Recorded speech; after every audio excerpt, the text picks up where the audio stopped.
titre, le parapluie du destin.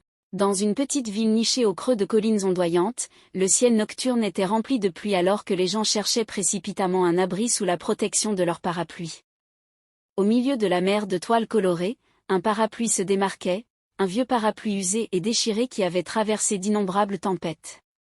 Sous son abri, Elisa marchait en silence, son esprit perdu dans un monde de souvenirs. Le son des gouttes de pluie frappant le tissu du parapluie faisait écho au rythme de ses pensées.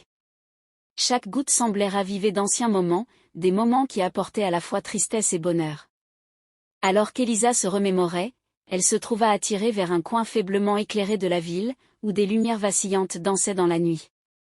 Une rencontre inattendue l'attendait là-bas, promettant de révéler un retournement du destin auquel elle avait depuis longtemps renoncé. En entrant dans un café douillet, elle s'installa près de la fenêtre, sirotant une tasse de café chaud. Le temps semblait s'arrêter alors qu'elle fixait les profondeurs de la nuit, réfléchissant aux émotions qui bouillonnaient en elle. Lentement, son regard se porta vers le ciel, où une ouverture dans les nuages dévoilait un aperçu du firmament étoilé au-dessus. Perdue dans la beauté du ciel nocturne, Elisa remarqua un visage familier s'approchant de sa table. C'était un ami perdu depuis longtemps, Lucas. La surprise fit battre son cœur, car leurs chemins s'étaient séparés il y a des années, ne laissant derrière eux que des souvenirs lointains. Alors qu'ils renouaient le contact, le temps s'évaporait et la conversation coulait sans effort. Les rires et les larmes s'entremêlaient avec des récits du passé, les enveloppant dans une bulle d'expériences partagées. Malgré le fait qu'ils étaient étrangers l'un à la vie actuelle de l'autre, leur connexion restait forte. Cette brève réunion rappela à Elisa que le bonheur peut être trouvé quand on s'y attend le moins. Dans les moments les plus imprévisibles, le destin joue son rôle, guidant deux âmes de nouveau ensemble. Avec un nouvel espoir, Elisa dit au revoir à Lucas et retourna dans les rues pavées encore mouillées par la pluie.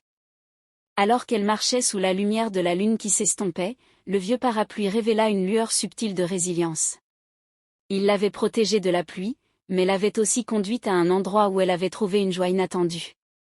À travers la fenêtre de sa maison, Elisa regarda la pluie cesser, laissant place à un ciel dégagé rempli d'étoiles scintillantes.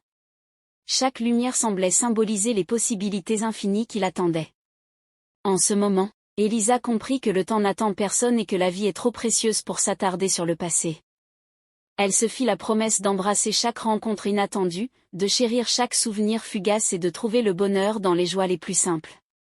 Avec gratitude pour le parapluie qui avait guidé son chemin, elle murmura doucement dans la nuit, « Merci, mon fidèle parapluie. » Et ainsi, Elisa se lança dans un voyage éclairé par l'éclat radieux d'une rencontre inattendue, un voyage où le parapluie du destin continuait de la protéger, lui rappelant de saisir chaque moment que la vie lui présentait.